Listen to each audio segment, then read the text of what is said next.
Now, to be clear with everyone, go back and read these in their entirety. I'm just giving you some verses because I don't have enough space on the screen, but go back and read these whole sections of Hebrews. Read them.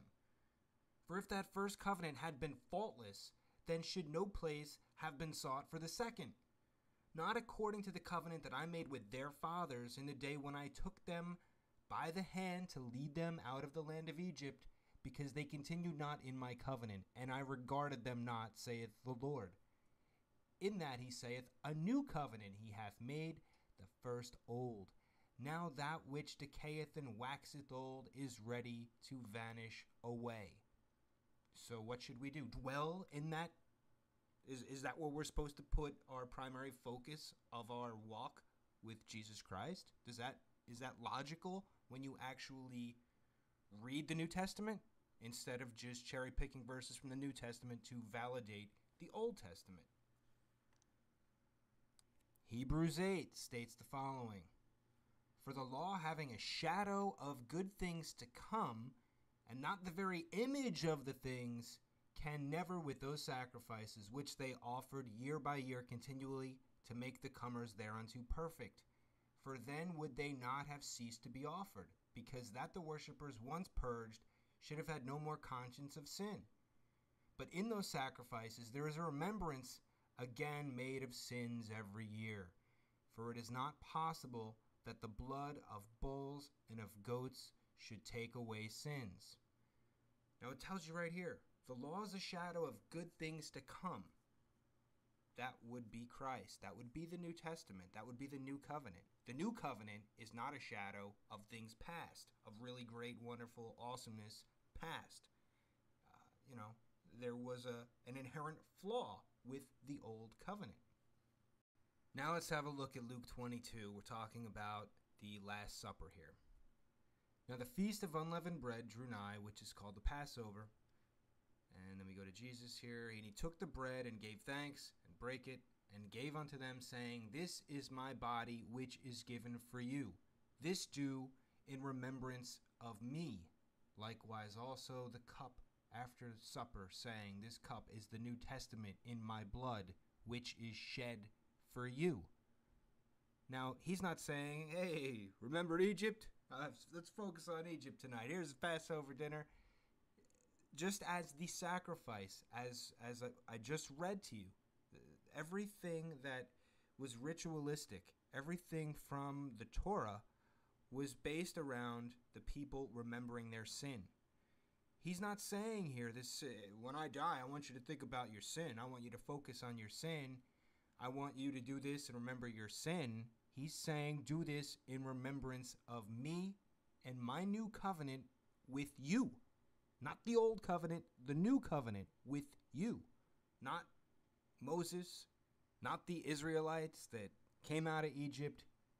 Remember me. Now here's another one they like to throw out there, Matthew 5:17. Think not that I am come to destroy the law or the prophets. I am not come to destroy, but to fulfill. For verily I say unto you, till heaven and earth pass, one jot or one tittle shall in no wise pass from the law, till all be fulfilled. Whosoever therefore shall break one of these least commandments, and shall teach men so, he shall be called the least in the kingdom of heaven. But whosoever shall do and teach them, the same shall be called great in the kingdom of heaven. Now Jesus isn't saying if you sin, you're up a creek here with no paddle. He's saying, I know you're going to sin, but don't teach others to sin. If you just read the sentence as a compound, as not just taking one little chunk out, and yes, he says, guess what? I didn't come to destroy the law. I came to fulfill it, which is exactly what he did. It's exactly what he did. He fulfilled the prophets and he fulfilled the law. And what people just fail to recognize here is that even Jesus functioned with a change in the law. They say unto him, Master, this woman was taken in adultery, in the very act. Now Moses in the law commanded us that such should be stoned. But what sayest thou? This they said, tempting him, that they might have to accuse him. But Jesus stooped down, and with his finger wrote on the ground, as though he heard them not. So when they continued asking him, he lifted up himself, and said unto them, He that is without sin among you, let him first cast a stone at her. Jesus came to fulfill the law. Why didn't he pick up a stone and nail her in the head with it?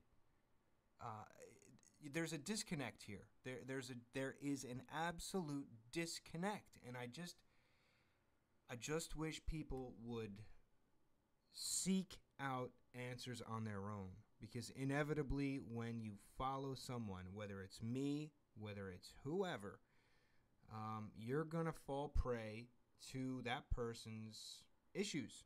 And if I read something wrong and you're just viewing my perspective as absolute, then you're going to fall prey to the same errors.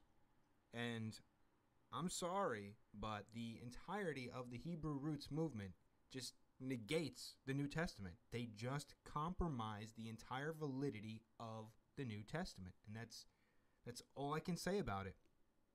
And, if you're really heavily into the Hebrew roots movement, I hope you'll reevaluate it. I just do the research. Pretend this is whatever.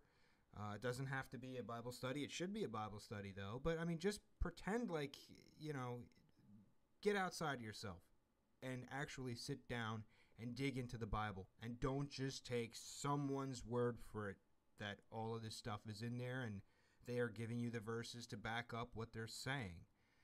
I'm asking you to actually get into the book of Hebrews, get into the book of Romans, read the New Testament.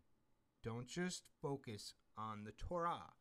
Because if you focus on the Torah, that's as far as you're going to progress. And you're going to miss the very essence of how we're saved.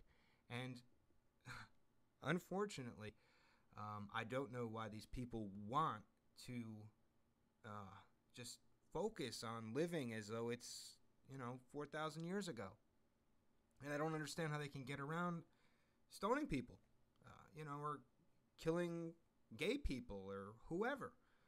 That's right there in the Torah. It's right there.